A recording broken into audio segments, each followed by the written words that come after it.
माध्यम से यहाँ पर सेमिनार में उपस्थित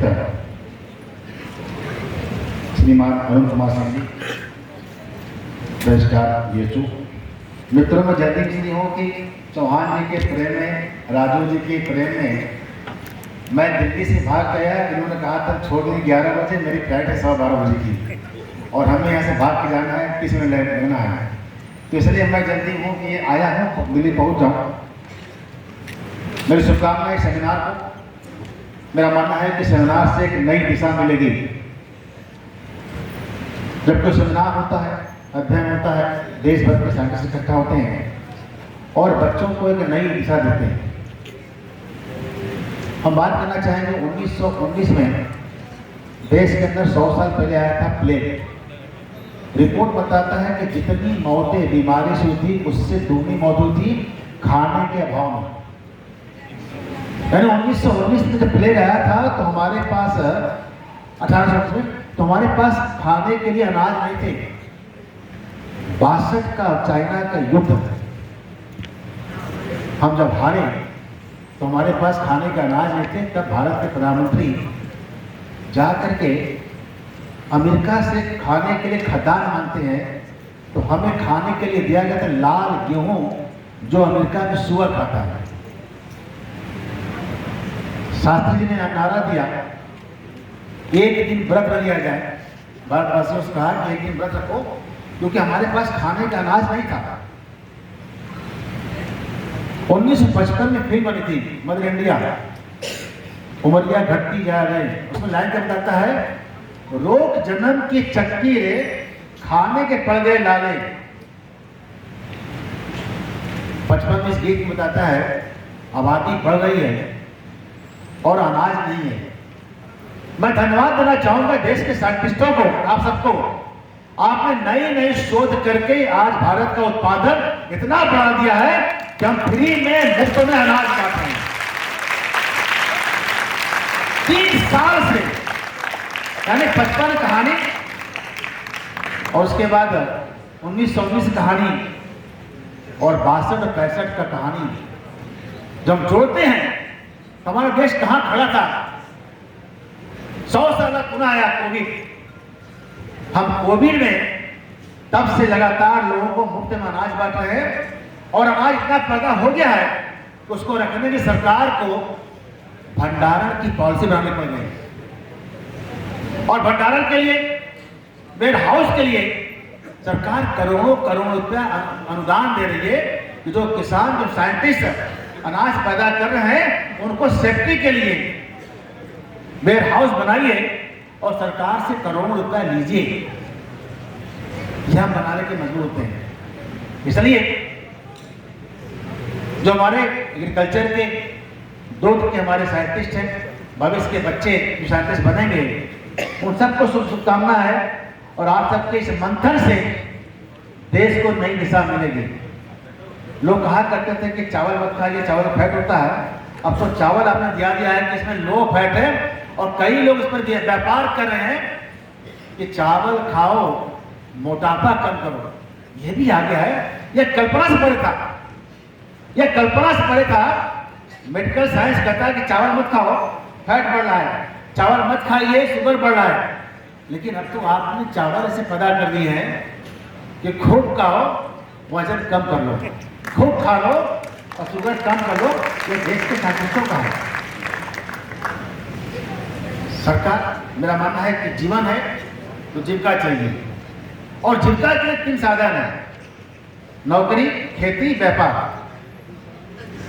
दर्द होता है जब देश का नौजवान बीए एमए करने के बाद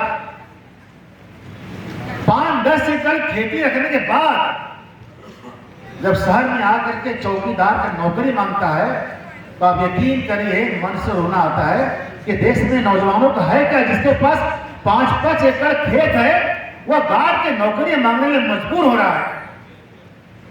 या तो क्वालिटी नहीं है, उसके शिक्षा में स्किल नहीं सिखाई गई थी।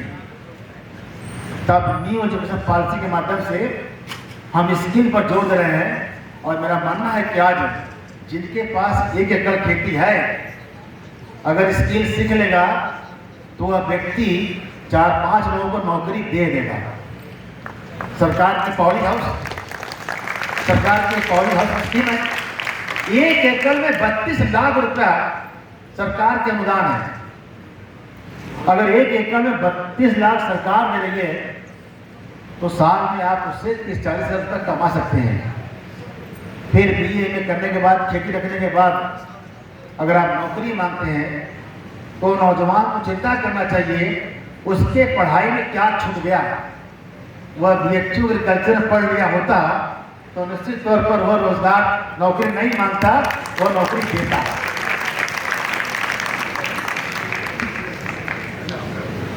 सरकार ने भी लॉन्च किया है डेयरी पर 4 करोड़ रुपया के अनुदान दे रहे हैं। 200 गाय आपको लेना है, गाय को बछड़ा लेना है, उस गाय से अच्छे नस्ल गाय को पालिए और सरकार आपको 4 करोड़ रुपया का अनुदान दे रही है। मैं चाहूंगा शिक्षाविदों से, बच्चों को केवल किताब की शिक्षा नहीं, शिक्षा मिलनी चाहिए विजुअल, प्रैक्टिकल। केवल शोध में, किताब में नहीं, उसको दिखना चाहिए। तमाम यहाँ बैठे हमारे वैज्ञानिक हैं, साइंटिस्ट हैं, विद्वान हैं। आपने न जाने कितने शोध किए होंगे, आपके शोध पब्लिश किए गए होंगे, लेकिन केवल किताब तक क्यों? जिससे अक्षर ज्ञान नहीं है वो किसान है। किसान को चाहिए विजुअल।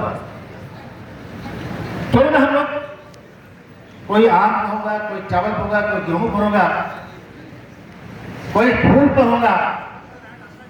जो फूल पर बड़े साइंटिस्ट हैं, क्या उनके घर के अंदर गमले में जो उन्होंने शोध किया है, ऐसे गमले में फूल के लगा रखे हैं क्या? जो गेहूं के हैं, चावल के हैं, डेयरी के हैं। आपके घर के अंदर आपकी कल्पना होती है कि मैं बड़ा आदमी हो जाऊं, एक कोठी हो जाए, एक गाड़ी हो जाए। एक गाड़ी, एक कोठी हो जाए, फिर क्या करते हैं आप? एक कोठी बनारस में हो जाए, एक दिल्ली में हो जाए।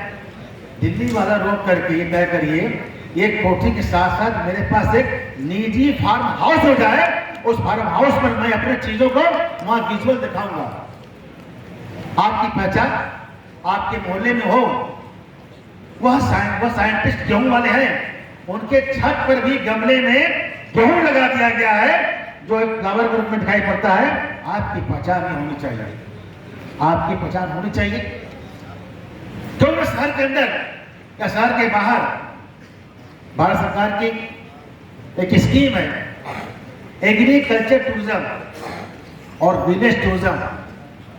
इन दोनों टूरिज्म को प्रमोट करने के लिए क्यों ना यहाँ पर 50-100 एकड़ का एक बना दिया जाए फार्म हाउस, और हर शिक्षाविद को लैंड मिल जाए 1 एकड़, और जो आप शोध कर रहे हैं उस शोध को आप वहां विजुअल दिखाइए।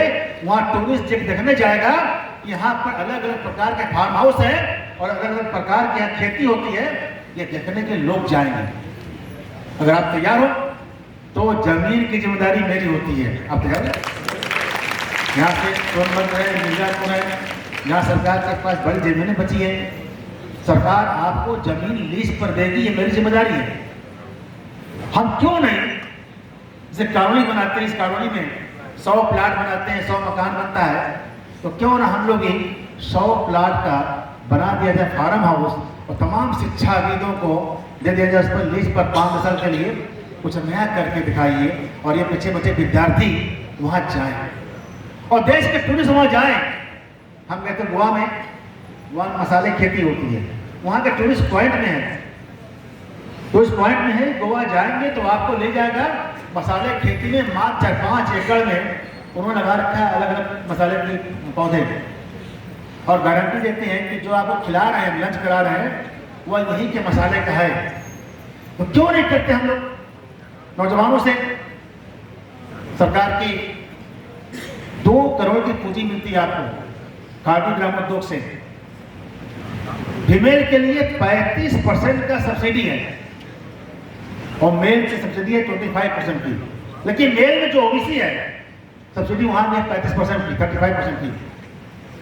क्यों ना हम गारंटी दें कि मेरे यहाँ जो 1 एकड़ में 2 एकड़ में हम खेती कर रहे हैं, हम उसी का बाहर खेत के बाहर बना दे रेस्टोरेंट और इस बात की गारंटी दे यहाँ पर सारे चीजें जैविक आधारित है, गोबर आधारित है, जो यहाँ पैदा किया जा रहा है वही बेचा जा रहा है। जब ताज होटल में 300 रुपए का चाय पी सकते हैं और लंका में चाय पीते हैं 10 रुपए का, 310 वाले में अंतर क्या है, कहाँ 10 का कहाँ 300 का। तो आप भी 300 रुपए का अपने यहाँ का दूध का चाय बना के दीजिए और गारंटी दीजिए कि मेरी गाय गंगा तीरे की है, उसकी दूध है। आप तय करिए कि देसी गाय का मेरा दूध है, मेरा गाय जो खाती है वह पौष्टिक आहार खाती है, उसका दूध भी पौष्टिक होता है, मैं उसका चाय बना के पिला रहा हूँ। 100 रुपया कब भी बेचना चाहेंगे तो लोग खरीदने तक तैयार हैं। देश के अंदर समस्या आज भी है, चुनौती भी है और उम्मीद आप सब हो। हमें अभी भी तिलहन पर विदेश से आयात करते हैं, तिलहन विदेश से मंगाते हैं। हमें चुनौती है देश की अर्थव्यवस्था ग्रोथ करने के लिए। अंग्रेज कभी आए थे, कहे थे कि भारत के लोग पढ़े लिखे नहीं हैं। आज भारत के ही नौजवानों ने व्यापार करते करते अर्थव्यवस्था में इंग्लैंड को हरा करके पहुंच गए 5वें पावदान पर। ये नौजवानों के बल पर हुआ है और सरकार को एक अलग से बना दिया है, पोस्ट टेक्नोलॉजी का बना दिया डिपार्टमेंट। यूपी गवर्नमेंट ने 2022 की जो पॉलिसी बनाई है इन्वेस्टमेंट के लिए, उसमें 19 कंपोनेंट है। उस 19 कंपोनेंट में से एक एग्रीकल्चर पर आया है, डेयरी पर आया है। सरकार के डेयरी की पॉलिसी आई है, वो डेयरी के पॉलिसी से सरकार डेयरी सब्सिडियाँ और सब्सिडी का इस्तेमाल करके इन बच्चों को जो आप क्या पढ़ाई कर रहे हैं, इन्हें केवल किताबी डिग्री नहीं बल्कि हम इनको सरकार की पॉलिसी का लाभ दिलाते हुए जो बच्चे फर्स्ट ईयर में आ गए हैं, सेकेंड ईयर थर्ड ईयर करते करते वह बच्चे अपने घर में अपने पिता कहें कि पिताजी मेरा फीस देना बंद कर दो, मैं पढ़ाई भी करूंगा, उल्टे पैसा भी आपको दे दूंगा। ये हमारी नीड एजुकेशन पॉलिसी है, हमें काम करना चाहिए। मैं पूरा मेरे देर हो गया है, फ्लाइट भाग जाएंगे। शुभकामनाएं है, मेरी इच्छा थी मैं रहूँ यहाँ पर, लेकिन मेरी मजबूरी है। पुनः सेमिनार के पूरे टीम को साधुवाद है, बहुत शानदार आपने कार्यक्रम कराया है। बच्चों से उम्मीद करता हूँ जो हमारे पास से बाहर के आए हैं सब साइंटिस्ट, उनको पुनः भूल गया था मैं, बाबा के नगरी में, काशी प्रसाद की नगरी में आपका स्वागत है, अभिनंदन है। बोलिए हर हर